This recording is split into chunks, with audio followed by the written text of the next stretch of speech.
All right, Shalom. This is Howard One, Bun Yasha Allah of the Lions Den Camp, right here in Jacksonville, Florida.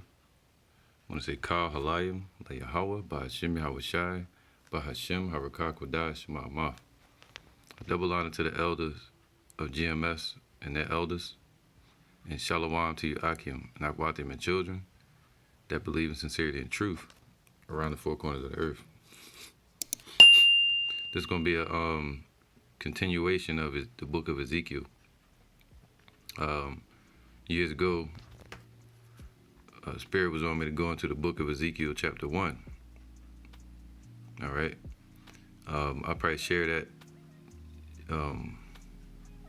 after I put this video up. I'll go back and reshare the old video from Ezekiel 1. All right, this is by request of a new brother that's coming to check out the camp.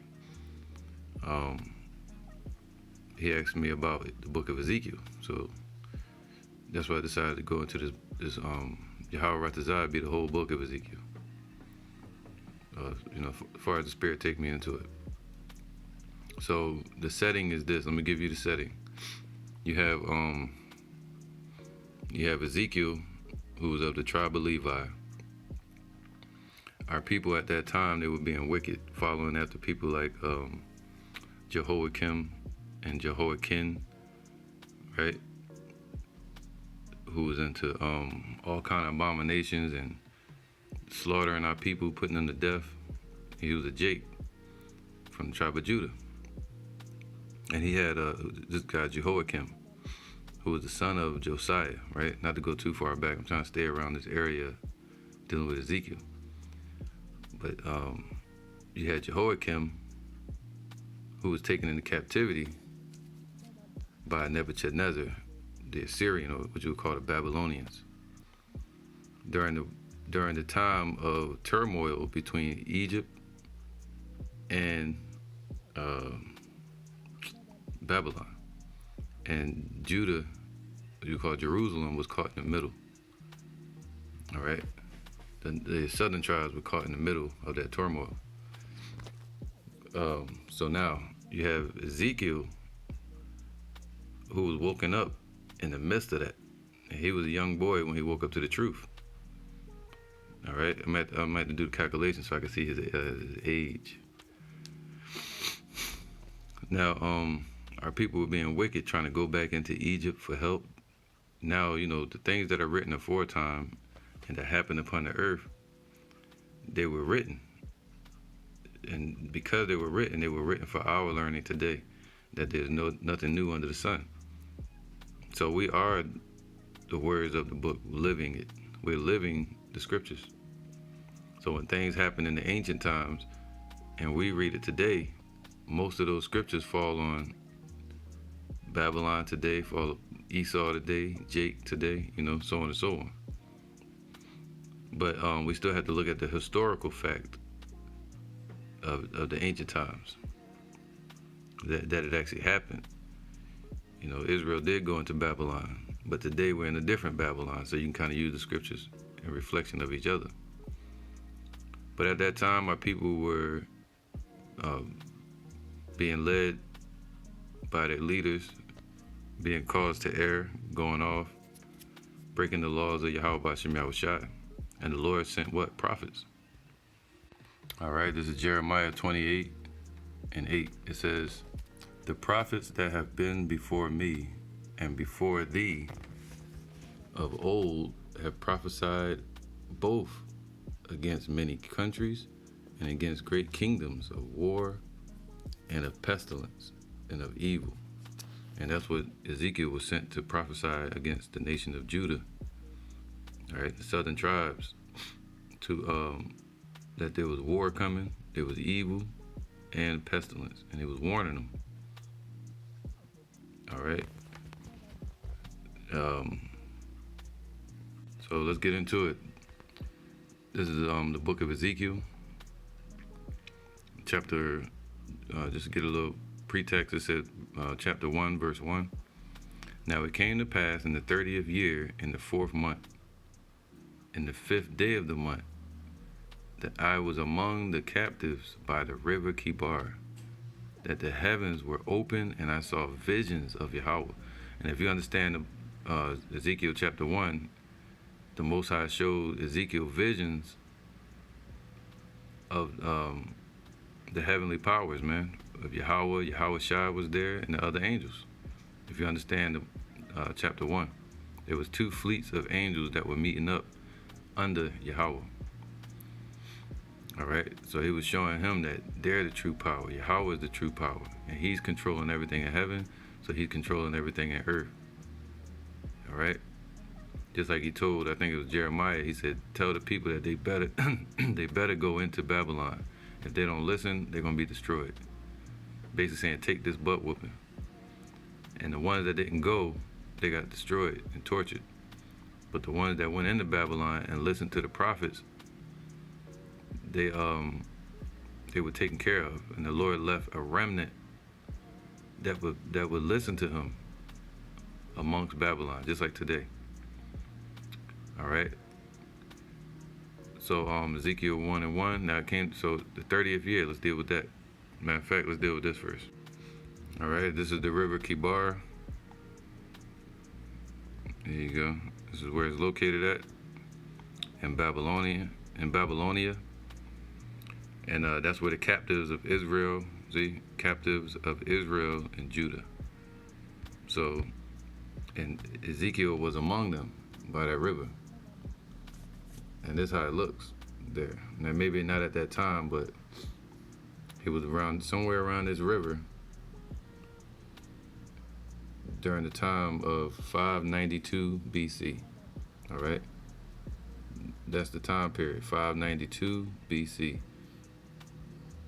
And he was there, and he was wondering, he was raised up under the laws, but we didn't have a Passover because we were in captivity.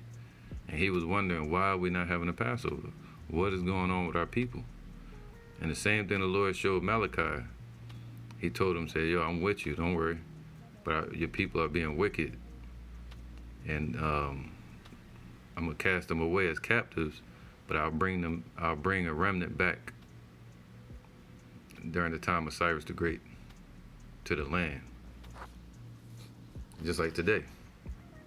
So he was by this river where he saw the visions of the heavenly powers.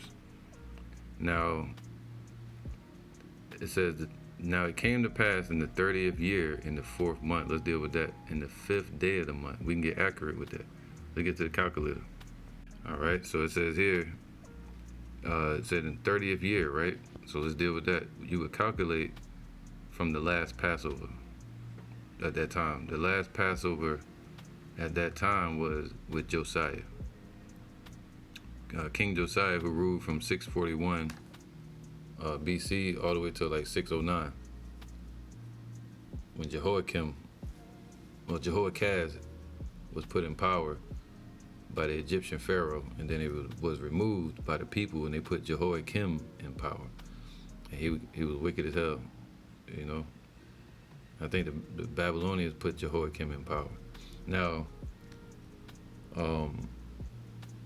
Josiah, he had the last Passover 622 BC. So let's type that in.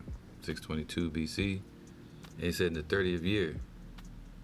So subtract 30 and you get 592. So this is the accurate year in the 4th month, which would be around springtime, around the Passover. And he was wondering what happened. How did our people get like this? And the Lord woke him up and dealt with him and showed him and told him and sent him to go warn the people. All right. Now, 592 BC. So that's the accurate time period using the scriptures to when Ezekiel was writing these prophecies, or putting these prophecies up.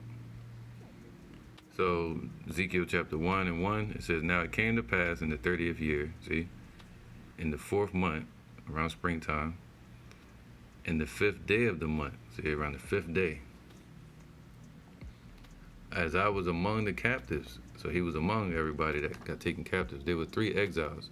You had one exile in 605 BC, And you had another exile dealing with Jehoiakim. 605 BC, that's when Daniel was taken, and he cropped out the top of the young twigs, meaning the princes of our people and the nobles. And he took them to Babylon.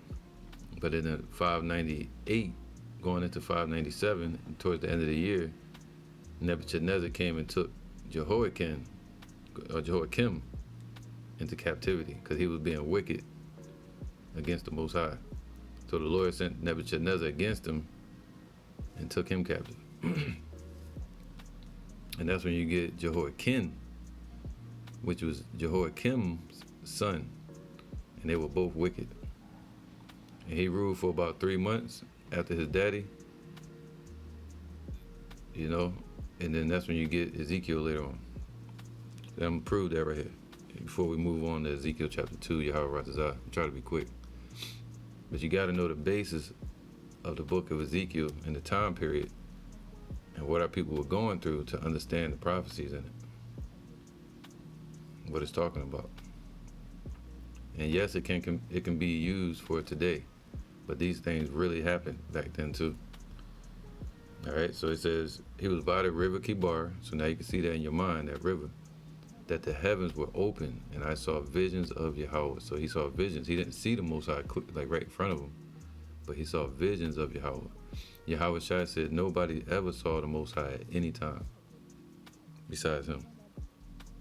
So it was always in a vision. Verse 2, in the 5th day of the month, which was the 5th year of King Jehoiakim's captivity. See, when did Jehoiakim go into captivity? Let's get the calculator again. All right. So you had Jehoiakim, who went into captivity for being wicked. Let me get that real quick. Well, I'm gonna show you the date first. You can write it down. Jehoiakim, he went into captivity around 598, and towards the end of the year, going into the next year, 597, for 3 months, is when Jehoiakim, his son, was in power. All right. So now let's deal with it. So 597, that's when it would be. And you calculate 597, that's when the second exile was, 598, 597. And then you subtract 5th year, so it'd be 5, you subtract 5. And you get what? Boom, double accurate, 592 again. So when you read this, Ezekiel was telling you the date. He was doubling down on it and showing you the time of the second exile. All right, now it came to pass in the 30th year, take it 592, and in the 5th day of the month, which was the 5th year of Jehoiakim's captivity, 597. If you take away 5, that would be 592 again. So it's accurate. The Bible scriptures are accurate. That the word of Yahweh came expressly unto Ezekiel, the prophet. I think his name means Yahweh strengthens. All right, the priest, the son of Buzai, in the land of the Chaldeans by the river Kibar. Now, spiritually, today the Chaldeans are the Edomites, but literally, the Chaldeans of the ancient times were their nobles, their magi's, and the Chaldeans, they believed in Nebu. All right, it was a mixture of Nubians, Syrians, and Assyrians. They established a place called Babylon under the mindset of Nebuchadnezzar, 622 all the way to 605. Then at 605 you get Nebuchadnezzar, all the way until 540. Then you get the Persians. So Nebuchadnezzar, then some other Assyrians ruled after him, all the way up until the Persians. All right, so that's what this is talking about. He was in the land of the Chaldeans. It was called Babylonia, by the river Kibar, and the hand of Yahweh was there upon him. So that the hand of the Lord was dealing with him. So just like if you're in this truth, the Lord's hand is upon you. So I'm not gonna go into chapter 1. I may do that with the camp or something, or re-upload the old video or just redo it again. But this is Ezekiel chapter 2. Let's get into this. Now, all right, so I'm gonna read this real quick just to get a little understanding to see what Ezekiel was dealing with at the time of Jehoiakim's captivity, the time of Jehoiakim's captivity and his abominations. And Ezekiel was among these people, just like Abraham was among his people, and they were being wicked. You know? So just like we're amongst our people and they won't listen. You see that? 2 Chronicles 36:8. Now the rest of the acts of Jehoiakim and his abominations which he did, and that which was found in him, behold, they are written in the book of the kings of Israel and Judah. And Jehoiakim his son reigned in his stead. See, that was Jehoiakim was taken in 598, and his son Jehoiakim ruled in 597. 5 years later, you get Ezekiel. Jehoiakim was 8 years old, so we had princes and kings at 8 years old at that time, and this is our bloodline. We come from a nation of kings and priests. Jehoiakim was 8 years old when he began to reign, and he reigned 3 months. That's it, towards the end of the year, going into the next year, 597. And 10 days in Jerusalem, and he did that which was evil in the sight of the Lord. And when the year was expired, see, going into the next year, King Nebuchadnezzar sent and brought him to Babylon, brought Jehoiakim to Babylon, with the goodly vessels of the house of Yahweh, and he made Zedekiah, which that wasn't his name. Nebuchadnezzar gave him that name. He made Zedekiah his brother king over Judah and Jerusalem. And Zedekiah was 21 years old when he began to reign, and reigned 11 years in Jerusalem. That took him to 586. That's when we fell. So there were 3 exiles: 605, 598, goes into 597, towards the end of the year. And then the third one was 586. That's when we completely was done. And that's what the Lord was speaking through Ezekiel, like, yo, look, the Lord is not gonna, see, they thought after the second exile, the Lord was gonna bring us back. No, the Lord was like, I'm about to finish y'all off, because they're still being wicked. And that's what Ezekiel was talking about. It says, and Zedekiah, he did that which was evil in the sight of the Lord, his power, and humbled not himself before Jeremiah the prophet, speaking from the mouth of Yahweh. See, and Jeremiah was there around that time, speaking to people like Zedekiah, right? So now, with that being said, let's get into Ezekiel chapter 2. And Yahweh Ratazah, I'm going to go all the way up to, try to finish the whole book of Ezekiel, but if not, I'll go up to at least chapter 5. All right, to give some understanding with the book of Ezekiel. Ezekiel chapter 2 and 1. And he said unto me, Son of man, stand upon thy feet. All right, let me get something else real quick. There you go. I'm going to click this real fast. Ezekiel. I want to see how to say his name in the Hebrew. All right. Yakazakwal. Yakazakwal. Wow. That's Yakazakwal. That's Ezekiel. And it means Yahweh strengthens. Yakazakwal. Yakazakwal. Okay. So it says here, and he said unto me, Son of man, stand upon thy feet. So now the Lord showed him a vision of the heavenly powers, and that the Most High rules in the heavens and in the earth. Right? He set up the spirits, the angels, and control them. And upon earth, Yahweh controls who rules and who's not in power. All right? And also our affliction. So now the second chapter, the Lord spoke to Ezekiel. And he said unto me, Son of man, stand upon thy feet, and I will speak unto thee. And the Spirit entered into me. See, the Spirit got to enter into you and be dealing with you. when he spake unto me and set me upon my feet. All right, just like us today, we're set upon our feet, a great exceeding army. That I heard him that spake unto me, and he said unto me, Son of man, I send thee to the children of Israel, to a rebellious house, a rebellious nation, that have rebelled against me. They and their fathers have transgressed against me even unto this very day. So you can apply that to this day as well, because we're still in captivity, and we're in the great Babylon, the daughter of Babylon. All right. So it says here, their fathers have transgressed against the Lord, and they were rebelling against the Lord, man, fighting back against him, fighting against his prophets. When people don't hear the Lord's prophets, that means they're really going against him.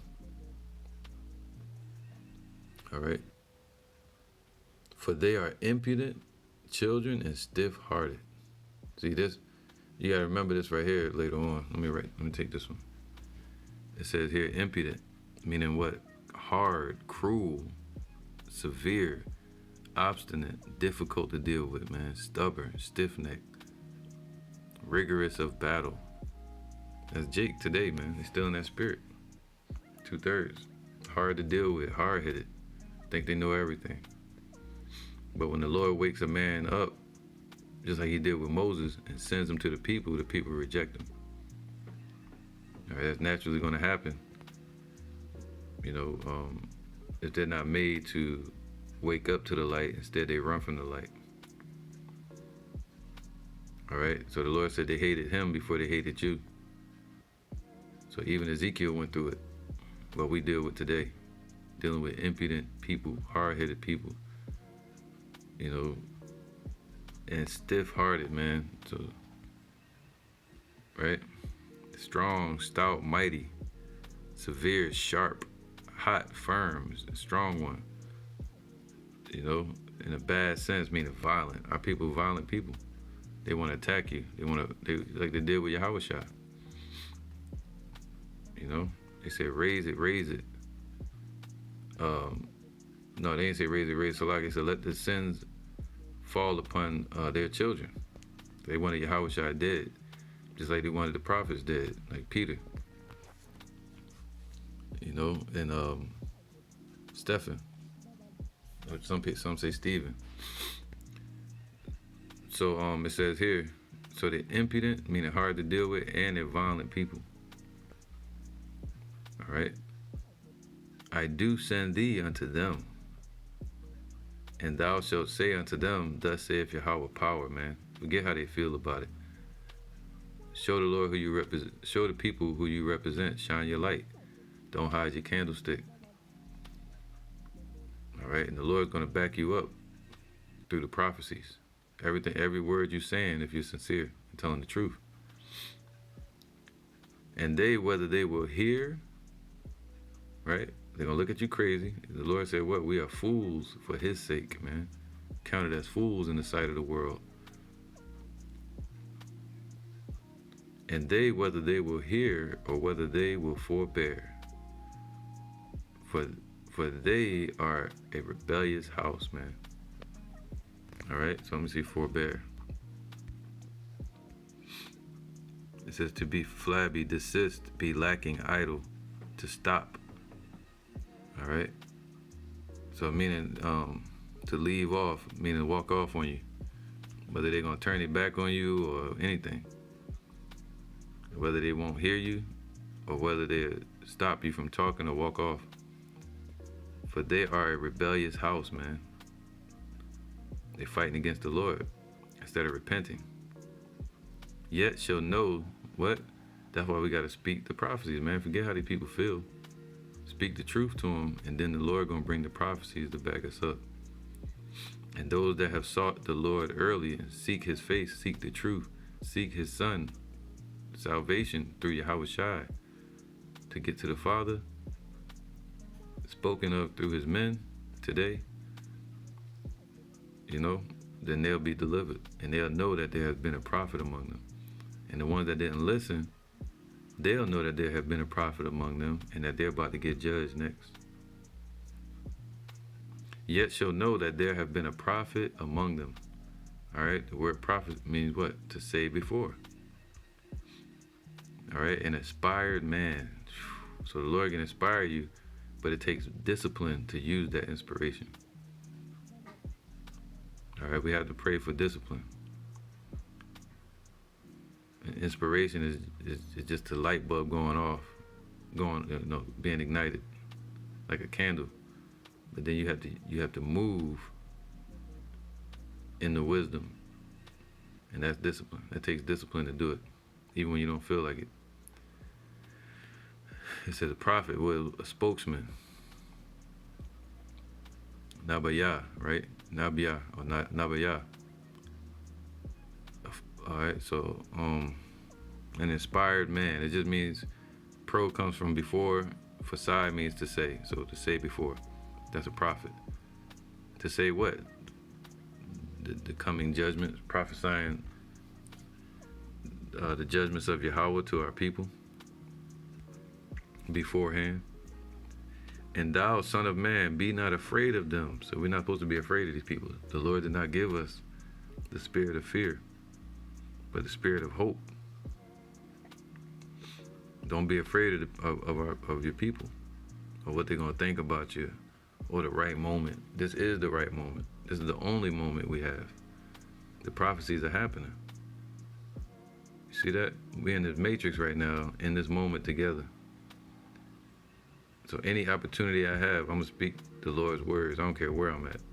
If I'm at work, if they ask me, I'll speak it. I won't go in and just blasting it off. But I'll teach certain brothers and sisters. I don't care where they at. Because all this is the matrix. So if you meet a person at a job, if you meet them at a sports, or you meet them in the store, you were meant to meet. The Lord created that place just so y'all can meet in this matrix, and you speak the word to them. When you're out there teaching in the street, and if somebody walks by, that park that you're in was created just for you. That's what you're going to realize. For you to be there and teach this word. Everything else is vanity. It's going to get destroyed. So, and thou, son of man, be not afraid of them, neither be afraid of their words. All right, don't be afraid of them or their words, their threats, their rebellious words, their false doctrines that they filled their cup up with, and they try to spill some over into your cup. The Lord said, don't be afraid of them, man. Speak the truth. Cut through their lies just like a hot knife and butter. It says, though briars and thorns be with thee. All right, what's briars? Briars means what? Rebels. Saying it again, over and over again, repeating it. And thorns meaning what? They're violent. Their hatred. Be with thee, and thou dwellest among scorpions. And that's that. If you go back up, it said they're stiff-hearted and also impudent. All right, so they're rebellious, and also they have that poison of this world, and they want to stick you with it. Like scorpions. They turn their back on you. They want to spew out their lies and false doctrines. That's the scorpion's poison. And be not afraid of their words. See? Nor be dismayed at their looks. Right? Jake got them eyes, boy. Our people know how to talk with their eyes. That's one thing. Definitely. They know how to talk. They look at you with all that hatred. The Lord said, don't be afraid of that. Though they be a rebellious house, man. And thou shalt speak my words unto them. All right, and that's what we're supposed to do today. Thus saith Yahweh, not thus saith me. People speak out of their emotions sometimes when they're out there teaching. Instead of people like the weirdo dude, a war, they got kicked out of the GMS. People like them that go out there hooting and hollering, yelling, but have no true substance, or don't know their reason or their purpose, man. We're supposed to be a stressed out hand to reach our people, not a stressed out fist to punch them in the face. That's Yahweh's job. We're the open hand, the open opportunity, the open door. That one door has turned into many doors. And we represent those doors that lead to that one door, Yahweh. And that one door leads you to Yahweh. All right? And thou shalt speak my words unto them, whether they will hear or whether they will forbear, for they are most rebellious.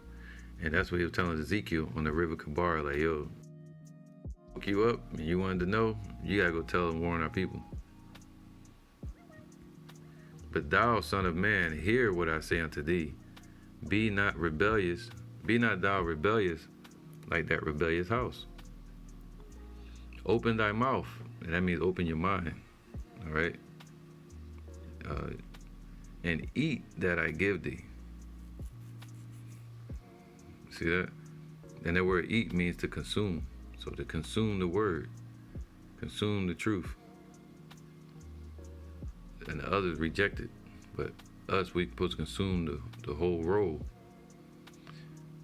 And when I looked, behold, an hand was sent unto me, right? See that? So basically an angel was sent to Ezekiel. Just like an angel was sent to John the Revelator on the Isle of Patmos around 75 BC. AD, Salakia. AD. Revelations 10:1. And I saw another mighty angel come down from heaven, see, clothed with the cloud, meaning he was in a chariot, and a rainbow was upon his head, all right?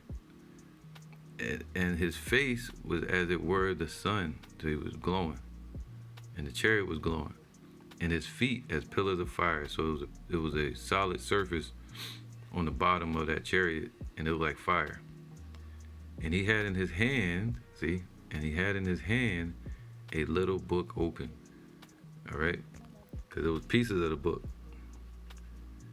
You know, it was part of the prophecies right here, the little book.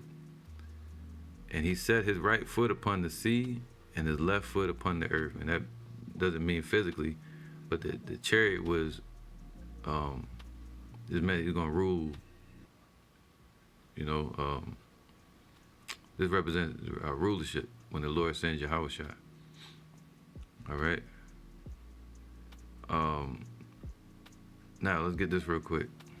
So the little book was in his hand. Revelation 10:9. And I went unto the angel and said unto him, give me the little book. And he said unto me, take it, eat it up. See that? It was a book. He didn't physically eat the book. He was telling them to digest these words. And it shall make thy belly bitter, but it shall be in thy mouth sweet as honey. All right, once you first come into this truth, it's sweet. You find that you're an Israelite. You know, wow, what? The heavenly powers, you know? But then you got to go teach the people, it becomes bitter. But then it becomes sweet again. And I took the little book out of the angel's hand. So what was that hand that was sent to Ezekiel? It was an angel. And he gave him the prophecies. And ate it up. And it was in my mouth sweet as honey. And as soon as I had eaten it, my belly was bitter. And he said unto me, thou must prophesy again before many peoples, nations and tongues and kings. All right, so when we finish up chapter 2 right here, verse 8, Ezekiel chapter 2 and 8. But thou, son of man, hear what I say unto thee. Be not thou rebellious like the rebellious house. So how they rebelling? They're not opening their mouth to eat. They're not opening their mind to consume the Lord's words. Instead, they think they know everything. And the scriptures say that their eyes, they have closed. You see that? And the Lord has rejected them. That's why they can't get it. And their ears, they have shut up so that they can't hear this truth and that they'll be healed. It says, open thy mouth and eat that I give thee. See, now that makes sense, right? Same thing, it was a book. And I looked, behold, and hand was sent unto me. That's an angel. And a roll of a book was therein, meaning was in his hand. And he spread it, and he, see, that was the hand, the he. It was an angel. Spread it before me, and it was written within and without, just like the book today. It's written within and it's written on the outside. And there was written therein lamentations, mourning, and woe. And Ezekiel was sent to warn Judah that they were going to fall in 586 BC if they didn't get right. And basically it was too late. So the Lord was saying he's about to finish them off. So he said, go tell them and warn them, man. And the ones that listen, they'll be covered and protected, just like today. All right, we prophesied what? Lamentations. Look at that. Which means what? A dirge. What the heck is all this? By beating the breast or on an instrument, meaning crying out. All right. And mournings. And who was crying out? The prophets. We carrying on that cry that went out. And he said that the cry went out at midnight. Yeah, that's what we're doing, crying out. Cry aloud, spare not. Lift up thy voice like a trumpet. See? It says mournings, meaning what? Growlings, moanings, sighing, man. The sadness of our people that was coming. The thunder, the judgment is coming from the Lord. His thoughts. And woe. There you go. All right. You know, it says woe, meaning wailing and lamentation or destruction, basically. All right, we know woe also means destruction. So that's Ezekiel chapter 2, man. That's the basis of it. 592 BC, the Lord woke up Ezekiel by the river Kibar, and Ezekiel was born around 615 BC, right? And I think you would, what would I do? I would subtract 592, and he was at least 23 years old when he woke up to the truth. All right, so hopefully there's some understanding on Ezekiel chapter 2, and Yahweh Ratazah will be able to do chapter 3 and chapter 4, and, you know, see how far we can take it. This is a heavy book right here, heavy time of prophecy, man. And he had to carry those prophecies and warn our people. And the prophecies carried on all the way up until today, if you understand Ezekiel 37, Ezekiel 38, you know. And regardless, the things that happened back then were a reflection of today. So, you know, so you can still use the scriptures for Babylon today, us being prophets today, us people being rebellious. You see what I'm saying? But the truth has to be spoken that Ezekiel went through it as well, and he did exist. He was from the tribe of Levi. You know, so I think his name was what, Yakazakwa? I forgot that quick. Where was that? Here you go. It says Yakazakwal. Yakazakwal. Alright, he woke up to the truth. And that's just it, man. So let's get into chapter 3 on the next lesson. Yahweh Ratazah. I hope this was edifying to you. And shalom.